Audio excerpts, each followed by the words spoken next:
स्वागत है आपका अपने यूट्यूब चैनल सरकारी रिजल्ट्स .com में। फ्रेंड्स, आज हम उत्तर प्रदेश की भूमि के बारे में पढ़ने वाले हैं, मिट्टी के बारे में पढ़ने वाले हैं कि यहाँ किस तरीके की कौन कौन से क्षेत्रों में किस तरीके की मृदा है। कल जैसे कि हमने देखा था भूगर्भिक संरचना, देखा था कि कहाँ किस तरीके का संरचना है, कहाँ पठारी है, कहाँ जो है कि मैदानी क्षेत्र है। तो आज हम पढ़ने वाले हैं उत्तर प्रदेश की मृदा। ठीक है, जिस मिट्टी पे कृषि करते हैं तो वहाँ पे किस जगह पे कौन सी मृदा पाई जाती है, वहाँ पर कौन से फसल का उत्पादन ज़्यादा होता है, किस तरीके के फसलों का उत्पादन ज़्यादा होता है, वहाँ की कैसी मिट्टी होती है। तो आइए इस पर थोड़ा सा हम प्रकाश डालते हैं। तो इसमें सबसे पहले उत्तर प्रदेश की मृदा में हम ये पढ़ेंगे कि अच्छा मृदा किस लिए होता है, तो ये कृषि के कार्य आता है। तो देखिए मिट्टी की जो सबसे ऊपरी परत है वो कृषि करने के लिए उपयोग में लाई जाती है। क्यों? क्योंकि ऊपरी तत्व पे बहुत ही अधिक मात्रा में खनिज व पोषक तत्व पाए जाते हैं। ठीक है, सबसे पहले ये लिखते हैं, धरती की ऊपरी परत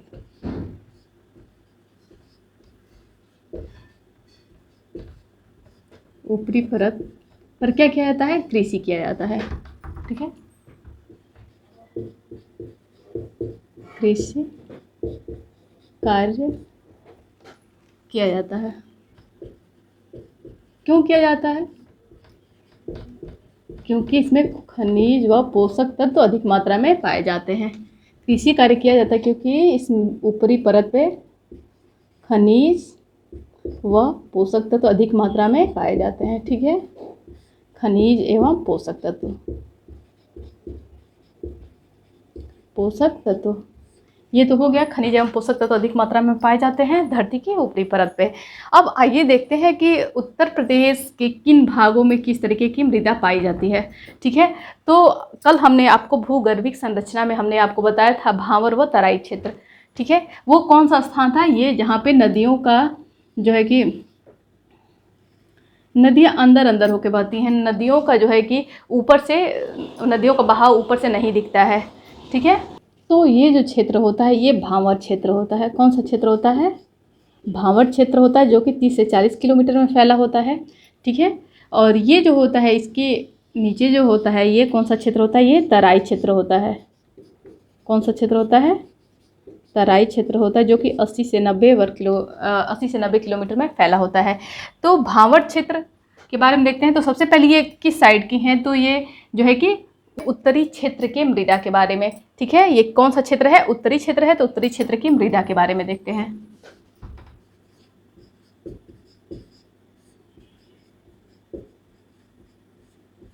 उत्तरी क्षेत्र की मृदा, तो उत्तरी क्षेत्र की मृदा को कितने भागों में बांटा गया है? तो उत्तरी क्षेत्र की मृदा को कितने भागों में बांटा गया है? 2 भागों में बांटा गया है। पहला कौन सा हो गया? पहला भांवर क्षेत्र हो गया, भांवर क्षेत्र, और दूसरा कौन सा हुआ? तराई क्षेत्र हुआ।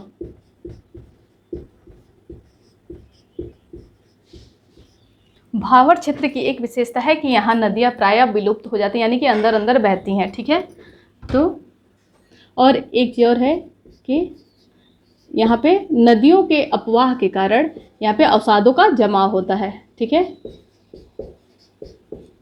नदियों के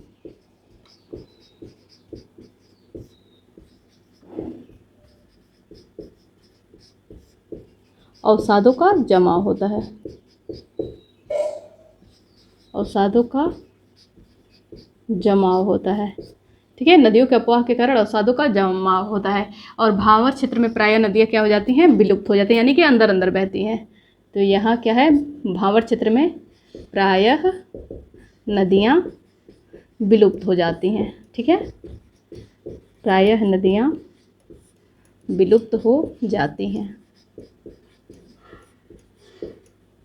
यहाँ पे जो है कि नदियों का किनारा होने के कारण यहाँ पे कंकड़, बालू, पत्थर इत्यादि टाइप की मिट्टियाँ अधिक पाई जाती हैं, अधिक मात्रा में पाए जाते हैं। तो यहाँ पे क्या है, भांवर क्षेत्र में, भांवर क्षेत्र का ही क्या है, यहाँ कंकड़, बालू, रेत अधिक मात्रा में मिलता है, अधिक मात्रा में मिलता है।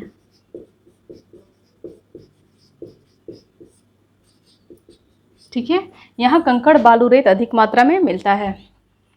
इसमें नेक्स्ट पॉइंट है जो एक ये क्वेश्चन आता है कि अगर ये सारी चीज़ें हैं तो यहाँ किस तरीके की मिट्टी पाई जाती है। अगर यहाँ पे कंकड़ बालू रेत अधिक मात्रा में है, ठीक है, तो यहाँ पे किस तरीके का नदियों का अपवाह क्षेत्र भी है यहाँ पर, तो ये किस तरीके की मिट्टी होती है, तो ऑफकोर्स है कि यहाँ पे दोमट मिट्टी पाई जाएगी। ठीक है,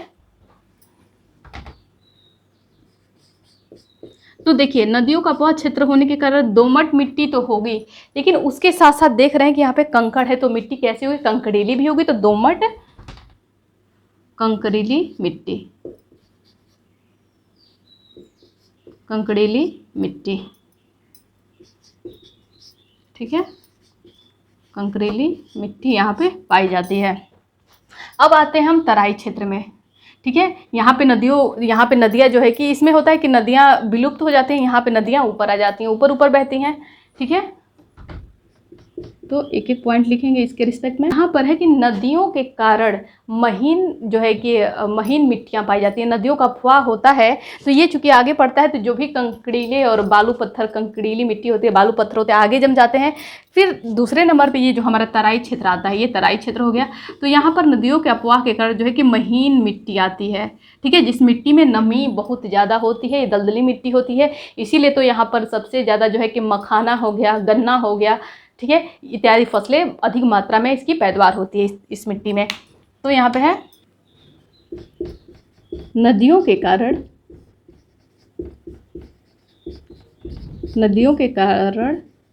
महीन कड़ों वाली मृदा का विकास। महीन कड़ जो कि बहुत ही जो है कि सिल्की, वो मिट्टी हाथ में लेने पे एकदम सिल्की महसूस होती है, तो महीन कड़ों वाली मृदा का विकास। ठीक है, और ये जो है कि नदियाँ चूँकि यहाँ पे ऊपर आ जाती हैं, दलदली क्षेत्र जैसा हो जाता है, तो यहाँ पर जाहिर सी बात है कि भूमि हमेशा कैसी रहेगी, आर्द्र या नम रहेगी। ठीक है, यहाँ पे कैसी भूमि पाई जाएगी, आर्द्र या नम भूमि पाई जाएगी या मिट्टी पाई जाएगी। ठीक है, थर्ड इसमें चीज़ क्या है, तो यहाँ पर चूंकि देखिए नम है, तो यहाँ पे जैसा कि हमने आपको बताया कि यहाँ पे उत्पादन किस चीज़ का सबसे ज़्यादा होगा, धान अधिक मात्रा में धान की पैदावार होगी, गन्ना की अधिक पैदावार होगी, मखाना के लिए भी जो होता है कि बहुत ही पानी वाला नम जगह चाहिए, तो मखाना का उत्पादन ऐसे क्षेत्रों में अधिक होता है, प्लस जो है कि सब्जियों का उत्पादन भी ऐसे क्षेत्रों में अधिक मात्रा में होता है। तो यहाँ उत्पादन मुख्यतः क्या होता है, यहाँ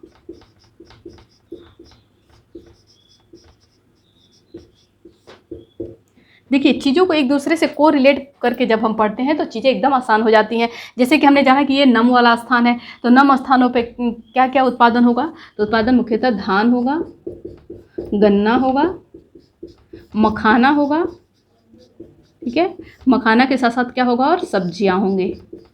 ठीक है, सब्जियों के लिए भी हमेशा जो है कि पानी बहुत ज़रूरी होता है, तो यहाँ पे सब्जियां भी अधिक मात्रा में सब्जियों की भी पैदावार होती है, जैसे कि खीरा हो गया, ककड़ी हो गया, सलाद में जितनी भी चीज़ें आती हैं, तरबूज हुआ, ठीक है, खरबूज हुआ, ये सारे जो है कि और सब्जियां जो भी हरी सब्जियां होती हैं उनका पैदावार इन तराई क्षेत्रों में बहुत अधिक मात्रा में पाया जाता है। तो इस तरीके से हमने उत्तरी भाग को देखा। अब इसके बाद क्या आता है, क्षेत्र देखते हैं, तो इसके बाद जो है कि ये हमारा मध्यवर्ती इलाका आता है। ठीक है, जहाँ बीचों बीच से गंगा नदी भी बहती है, और ये जो बीच के जगह होते हैं इसी को हम मध्यवर्ती भाग बोलते हैं। तो आइए देखते हैं कि मध्यवर्ती भाग में क्या होता है। ठीक है, अब उत्तरी क्षेत्र की मृदा के बाद हम जो है कि मध्यवर्ती क्षेत्र का पढ़ेंगे कि मध्यवर्ती क्षेत्र में, ये तो उत्तरी क्षेत्र हो गया, अब हम पढ़ेंगे कि मध्यवर्ती क्षेत्रों में किस तरीके की फसलों का उत्पादन किया जाता है, यहाँ पे कौन सी मिट्टी पाई जाती है। ठीक है, तो कौन से क्षेत्र की मृदा, तो मध्यवर्ती क्षेत्र की मृदा। ठीक है, मध्यवर्ती क्षेत्र की मृदा।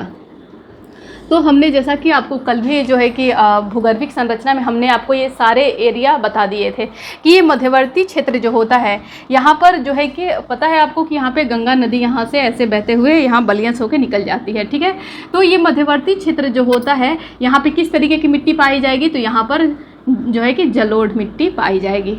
ठीक है, तो मध्यवर्ती क्षेत्र की मृदा में कौन सी मिट्टी पाई जाएगी, जलोढ़ मिट्टी पाई जाएगी। सबसे पहली चीज़ यहाँ पे कौन सी मृदा पाई जाएगी, जलोढ़ मृदा पाई जाएगी। और यहाँ पे जो क्षेत्र आते हैं वो कौन से क्षेत्र आएंगे, तो हमने जो है कि आपको प्री क्लासेस में भी बताया था कि यहाँ पे खादर और बांगर दो क्षेत्र आते हैं। कौन कौन से क्षेत्र आते हैं मध्यवर्ती क्षेत्र की मृदा में? यहाँ पे 2 क्षेत्र आते हैं, एक तो खादर होता है, दूसरा बांगर होता है। खादर होता है, दूसरा बांगर होता है। तो खादर कौन सा जगह होता है? जो कि बिल्कुल नदियों के सटे जो भी क्षेत्र हैं, नदियों के जस्ट बाद जो भी क्षेत्र हैं, वो कौन से क्षेत्र हैं? वो खादर क्षेत्र में लिए जाते हैं। ठीक है, खादर क्षेत्र है और बांगर क्षेत्र है। तो नदियों के समीप जो भी क्षेत्र होते हैं उनको खादर क्षेत्र बोलते हैं, और नदियों से, जैसे कि ये तो समीप के क्षेत्र हो गए, इसके पीछे के जो क्षेत्र आएंगे ये खादर हो जाते हैं, खादर। और ये जो क्षेत्र बचते हैं ये सारे क्षेत्र क्या हो जाते हैं? बांगर हो जाते हैं। ठीक है, बांगर क्षेत्र। तो देखिए खादर क्षेत्र है तो नदियाँ बार बार जो है कि नदियों में जब जब बाढ़ की स्थिति आएगी या नदियों का जलस्तर जब ऊपर होगा, तो ये मान लीजिए गंगा नदी ही जा रही है तो, या फिर इसकी सहायक यमुना नदी भी यहाँ से, या ये गंगा नदी यहाँ से जा रही है, यहाँ से यमुना नदी इसकी सहायक नदी आ रही है, तो इन नदियों का जब जब जलस्तर ऊपर होता है तो जो इसके जो है कि नज़दीकी क्षेत्र होते हैं, तो नदियों का जलस्तर ऊपर होने के कारण ये मिट्टी को बहा करके जो है कि इन क्षेत्रों में लेके आती है, और जब नदियों का जलस्तर कम होने लगता है तो मिट्टी को वहीं छोड़कर जो है कि नदियों का जल जो है पुनः जो है कि नदियों की तरफ लौट जाता है धीरे धीरे।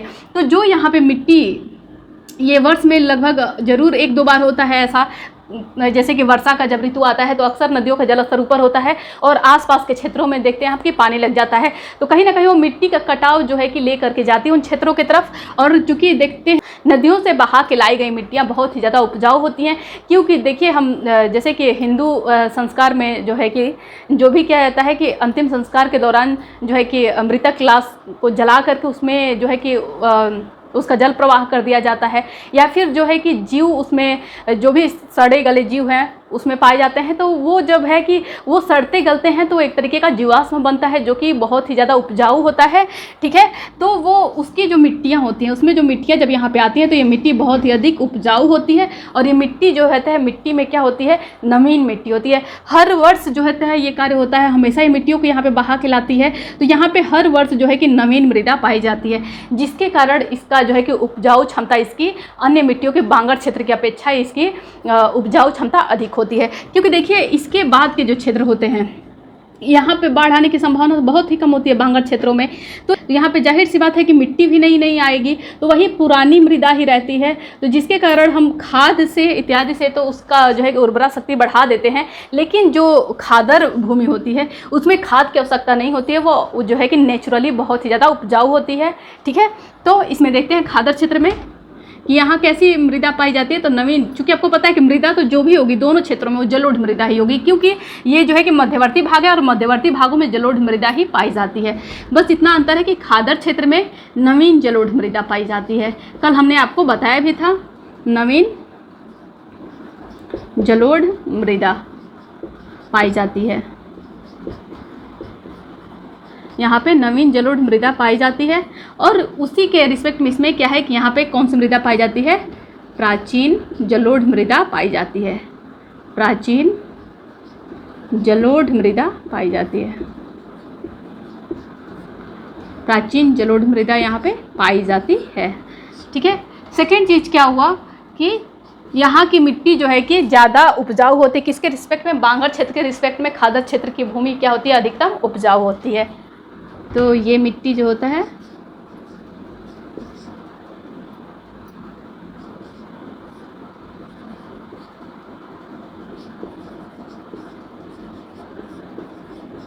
अधिक उपजाऊ होती है, और उसी के सापेक्ष जो है कि बांगर क्षेत्र में इसकी अपेक्षा कम उपजाऊ होता है। देखिए जलोढ़ मृदा उपजाऊ तो होती है, लेकिन यहाँ पे जो है कि खादर क्षेत्र के रिस्पेक्ट में बात की जा रही है तो कम उपजाऊ होती है।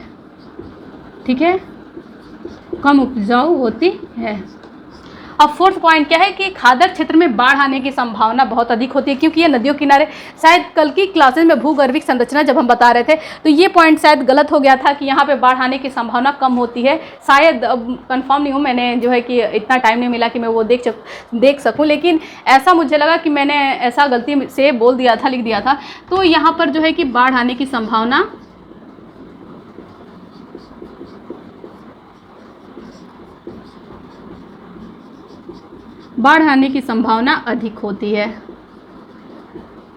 अधिक होती है, यहाँ पे बाढ़ की संभावना कम है।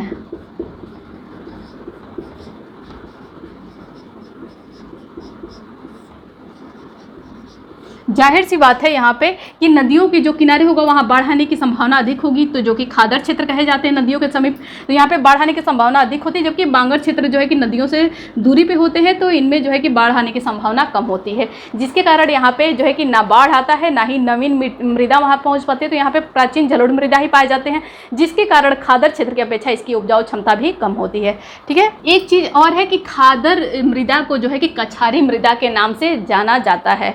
ठीक है, इसका एक पॉइंट और नोट करेंगे कि इसे कछारी मृदा के नाम से भी जाना जाता है, कछारी मृदा के नाम से जाना जाता है। ठीक है, इसे कछारी मृदा के नाम से, जैसे कि जहाँ पे ज़्यादा बाढ़ आता है आप देखते हैं उसको कछारी क्षेत्र बोला जाता है, तो यहाँ पर जो है कि इसे कछारी मृदा के नाम से भी जाना जाता है। तो इस तरीके से हमने मध्यवर्ती क्षेत्र की मृदा को भी देख लिया। अब कौन सा क्षेत्र बचता है? हमने उत्तरी क्षेत्र देखा, फिर मध्यवर्ती क्षेत्र देखा। अब हम जो है कि दक्षिणी क्षेत्र के बारे में बात करेंगे। किसके बारे में बात करेंगे? दक्षिणी क्षेत्र के बारे में बात करेंगे। ठीक है, जो कि हमारा बुंदेलखंड और बघेलखंड पठार आते हैं उनके लिए। तो आइए दक्षिणी क्षेत्र की मृदा को देखते हैं। यहाँ पे दक्षिणी क्षेत्र में किस तरीके की मृदा है, तो दक्षिणी भाग का पठारी क्षेत्र देखते हैं। कौन सा?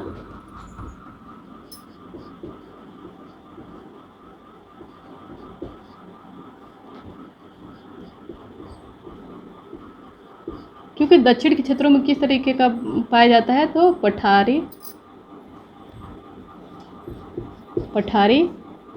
क्षेत्र पाया जाता है। ठीक है, दक्षिणी भाग का पठारी क्षेत्र पाया जाता है। तो इसमें किस किस तरीके की मिट्टियाँ पाई जाती हैं, तो सबसे ज़्यादा यहाँ पर किस तरीके की पाई जाती है? लाल मृदा पाई जाती है। कौन सी मृदा? लाल मृदा पाई जाती है, जो कि किन चट्टानों से निर्मित होती है? तो ये जो है कि ग्रेनाइट व निश चट्टानों से निर्मित होती हैं। तो सबसे पहले लाल मृदा, यहाँ पर देखिए कई तरीके की मृदा पाई जाती है, जैसे कि लाल मृदा हो गई, पड़वा मृदा जिसको परुआ मृदा भी कहते हैं, मार एक मृदा होती है वो पाई जाती है। तो इस तरीके की यहाँ पे अलग अलग तरीके की मृदा पाई जाती है, सबको हम पढ़ेंगे। तो सबसे पहले हम देखते हैं किसके बारे में? लाल मृदा के बारे में। ठीक है, तो ये सबसे पहले निर्मित किससे है? ठीक है, तो ये देखते हैं, तो यह ग्रेनाइट व निश चट्टानों से निर्मित है। ठीक है, निश चट्टानों से निर्मित है।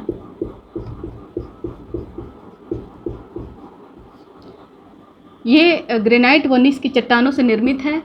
ठीक है, और ये किन क्षेत्रों में पाया जाता है? तो चूँकि दक्षिणी क्षेत्र में ही पाए जाएंगे, लेकिन देखिए यहाँ पे कुछ बुंदेलखंड पठार में है और कुछ बघेलखंड पठार में है। तो ये बुंदेलखंड के भी कौन कौन से जिलों में पाया जाता है? तो ये पाया जाता है जैसे कि ललितपुर में पाया जाता है, झांसी में पाया जाता है, फिर कहाँ पाया जाता है? ये जालौन में पाया जाता है, झांसी में पाया जाता है। तो ये हमने देखा कि ग्रेनाइट व निश की चट्टानों से निर्मित होता है। अब ये देखते हैं कि किन किन क्षेत्रों में इसका विस्तार पाया जाता है, किन किन जिलों में। तो यहाँ पे जो है कि प्रयागराज, आपको पता है कि यहाँ प्रयागराज है, तो प्रयागराज में भी जो है कि दक्षिणी भाग में, ठीक है, ये जो नीचे का हिस्सा होता है उसमें, तो प्रयागराज के दक्षिणी भाग में कहाँ है? यानी कि दक्षिणी प्रयागराज, सीधे कहिए दक्षिणी प्रयागराज। दक्षिणी प्रयागराज हो गया, झांसी हो गया, चंदौली हो गया,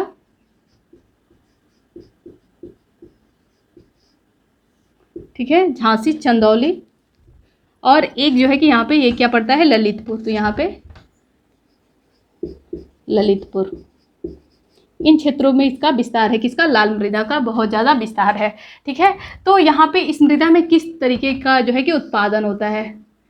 उत्पादन क्या होता है? तो उत्पादन यहाँ पे जो है कि लाल मृदा में मोटे अनाज, सबसे पहले क्या आते हैं? मोटे अनाज, मोटे अनाज हो गया। उसके साथ मोटे अनाज में देखिए क्या क्या आता है? ज्वार हो गया, बाजरा हो गया, ठीक है, ज्वार बाजरा इत्यादि चीज़ें ये मोटे अनाजों में आती हैं। मक्का हो गया, ये सब मोटे अनाज में आते हैं। उसके से यहाँ पे तिलहन भी फसलें होती हैं, तिलहन और दलहन। देखिए तिलहन यानी कि जिनसे तेल की प्राप्ति होती है, और दलहन जो कि दाल जिनसे निकलते हैं, जैसे कि मसूर हो गया, अरहर हुआ, मसूर हुआ, मटर हुआ, चना हुआ, ये सब क्या होती हैं? दलहन फसलें होती हैं। तो ये दलहन, इन फसलों की पैदावार इस क्षेत्रों में ज़्यादा होती है जहाँ जहाँ लाल मृदा पाया जाता है। तो किन किन क्षेत्रों में पाया जाता है? दक्षिणी प्रयागराज, झांसी, चंदौली, ललितपुर, इनमें मुख्यतः लाल मृदा पाया जाता है। ठीक है, अब हम देखते हैं जो कि पड़वा मृदा। कौन सा? पड़वा मृदा। इस पड़वा मृदा को परवा मृदा या पड़ुआ मृदा भी कहते हैं। सबसे पहला पॉइंट, इसे पड़ुआ मृदा या परवा मृदा भी कहते हैं। परवा मृदा भी कहते हैं। दूसरा पॉइंट कि यहाँ पे किस तरीके के फसलों का उत्पादन होता है। पहले आइए क्षेत्र देख लेते हैं कि ये पड़ुआ मृदा किन किन क्षेत्रों में पाया जाता है। ठीक है, ये इसके क्या थे? क्षेत्र थे। तो उसी तरीके से इसका भी क्या देख लेते हैं? क्षेत्र देख लेते हैं कि किन किन क्षेत्रों में ये पहले पाया जाता है, किन किन जिलों में पाया जाता है। तो ये जो है कि जालौन और हमीरपुर क्षेत्र में पाया जाता है। आपको पता है कि यहाँ पे हमीरपुर है।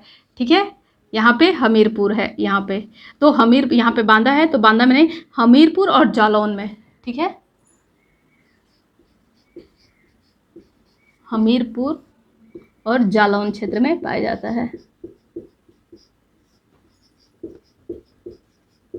हमीरपुर जालौन क्षेत्र में पाया जाता है। अब आती है बात कि किस तरीके के जो है कि फसलों का उत्पादन होता है। तो बस मोटे अनाज को छोड़ के यहाँ पे भी तिलहन और दलहन फसलों का उत्पादन होता है, जिसमें मुख्यतः क्या होता है? मसूर हो गया, चना हो गया, मटर हो गया, इस तरीके के उत्पादन ज़्यादा होते हैं। ठीक है, मसूर जैसे कि ये मुख्यतः होते हैं। दलहन फसलों में तो आते हैं, लेकिन यहाँ पे अधिकतम मात्रा में क्या होता है? मसूर होता है, चना, मटर, ये अधिक मात्रा में होते हैं। और दलहन, चूँकि ये दलहन में ही आते हैं, लेकिन इनकी पैदावार बहुत अधिक होती है, तो उसको लिख लिए। और प्लस गेहूं की भी यहाँ पे पैदावार होती है। इस पड़वा मृदा में जो है कि गेहूं की भी पैदावार होती है। तो इस तरीके से हमने लाल मृदा और पड़वा मृदा को देख लिया। अब हम मार मृदा को देखेंगे। ठीक है, जिसे माड़ मृदा भी कहते हैं। तो आइए उसको देखते हैं। ये भी जो है कि दक्षिणी भाग में ही आता है। अब हम एक मृदा को देखते हैं जो कि दक्षिणी भाग में ही पाया जाता है, दक्षिण के पठारी भागों में पाया जाता है, राकड़ मृदा। कौन सी मृदा? राकड़ मृदा। राकड़ मृदा। ठीक है, इसे राकड़ मृदा भी कहते हैं। राकड़ मृदा को इसे राकड़ मृदा भी कहते हैं।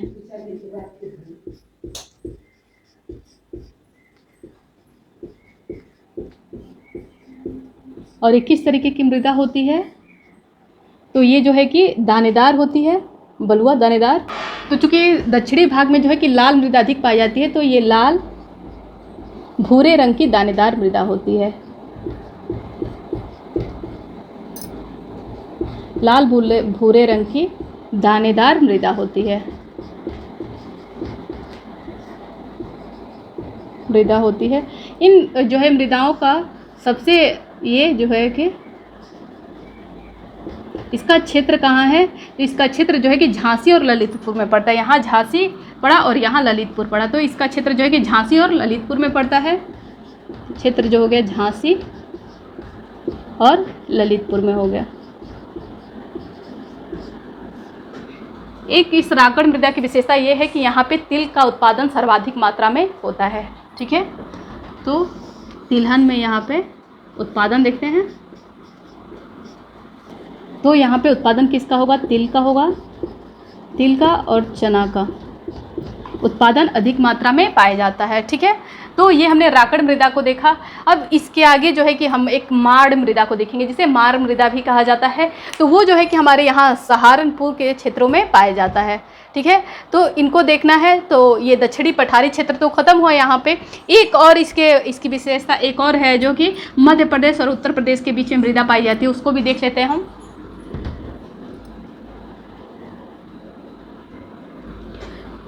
यहाँ पे जो है कि उत्तर प्रदेश और मध्य प्रदेश के बीच में एक भोंटा मृदा पाई जाती है। कौन सी मृदा? भोंटा मृदा पाई जाती है। ठीक है, कौन सी मृदा? भोंटा मृदा। ये कहाँ कहाँ पाया जाता है?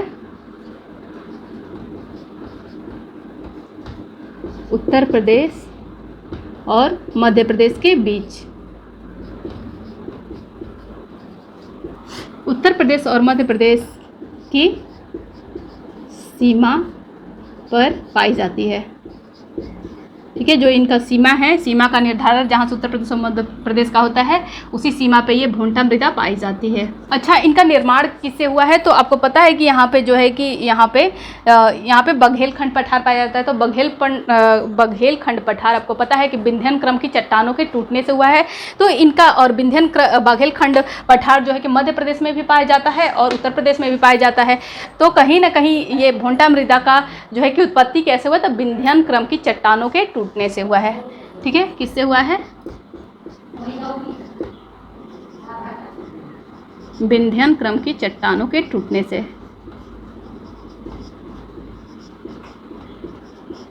विंध्यन क्रम की चट्टानों के टूटने से। और यहाँ पे जो है कि भोंटा मृदा में किस तरीके के फसलों का उत्पादन किया जाता है? तो यहाँ पर मोटे अनाज और दलहन फसलों का उत्पादन किया जाता है। ठीक है, तो उत्पादन के लिए देखते हैं। उत्पादन तो मोटे अनाज और कौन सी फसलें? और दलहन।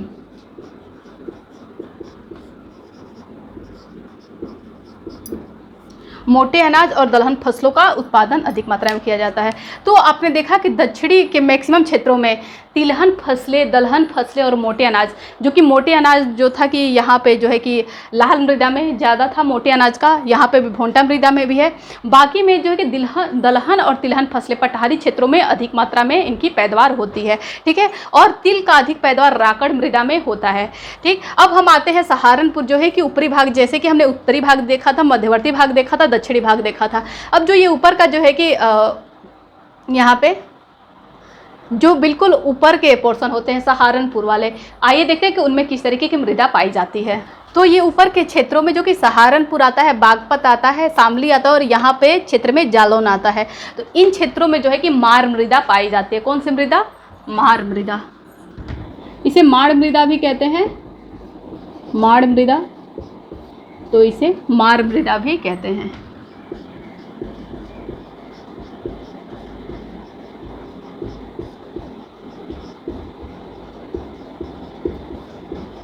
ये किन क्षेत्रों में पाया जाता है? तो इसका विस्तार कहाँ है? इसके क्षेत्र कौन कौन से हैं? तो आ गया सहारनपुर, सहारनपुर हो गया, यहाँ पे शामली हो गया, बागपत हो गया, शामली, बागपत,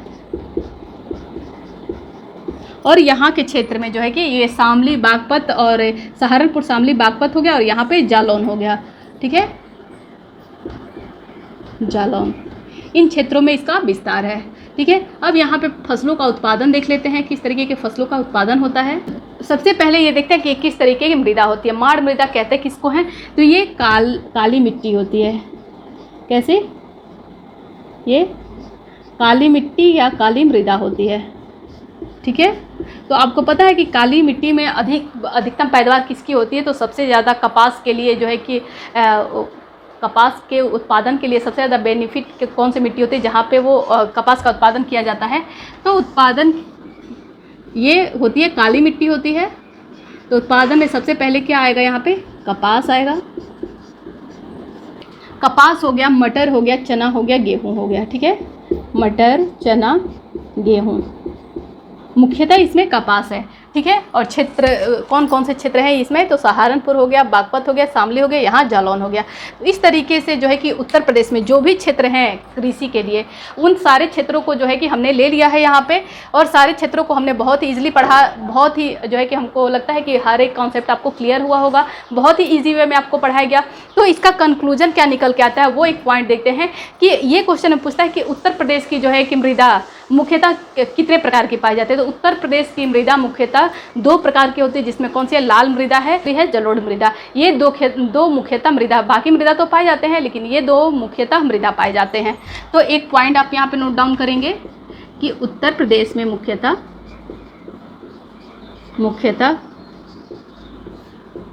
जलोढ़ मृदा तथा लाल मृदा पाए जाते हैं, यानी कि ये अधिक मात्रा में पाए जाते हैं। ये मुख्यतः की बात हो रही है, बाकी सारा तो आपने पार्ट पढ़ा ही। तो जलोढ़ मृदा तथा लाल मृदा पाया जाता है। लाल मृदा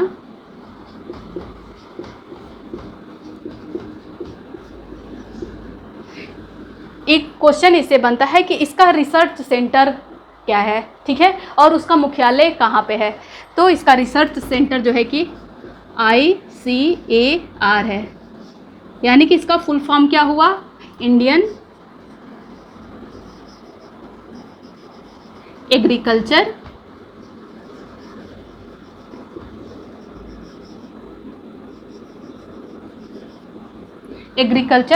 आर फॉर रिसर्च हो गया, Indian agriculture research council, C for क्या होगा, काउंसिल, ठीक है, इंडियन एग्रीकल्चर रिसर्च काउंसिल है। इसका मुख्यालय कहाँ है, तो इसका मुख्यालय दिल्ली में है, ठीक है। तो यहाँ पे क्या किया जाता है, यहाँ पे मिट्टियों का शोध किया जाता है। ये सारे जो है कि वहाँ पे अनुसंधान किए जाते हैं, या फिर किस मिट्टी की जो है उपजाऊ क्षमता कम हो रही है, ये सारी चीज़ें जांच करना जो है कि इस रिसर्च सेंटर का काम होता है, रिसर्च काउंसिल का काम होता है। तो इसका मुख्यालय कहाँ है, दिल्ली में। ये बहुत बार पूछा जाता है कि इसका मुख्यालय कहाँ है, या फिर फुल फॉर्म पूछा जाता है, ठीक है। तो इसका मुख्यालय जो है कि दिल्ली हो गया। इस तरीके से उत्तर प्रदेश की मृदा के बारे में जितने भी टॉपिक्स थे इंपॉर्टेंट आपके एग्ज़ाम को लेकर के, वो सारे टॉपिक्स यहाँ पे क्लियर कर दिए गए हैं। उम्मीद करती हूँ कि आपको ये सारे टॉपिक्स क्लियर हुए होंगे, और अगर इससे कोई भी जो रिलेटेड क्वेश्चन है तो आप जो है कि अपने कमेंट के माध्यम से हमसे पूछ सकते हैं। मेरी कुछ शुभकामनाएं आपके साथ हैं। Thank you for watching this video.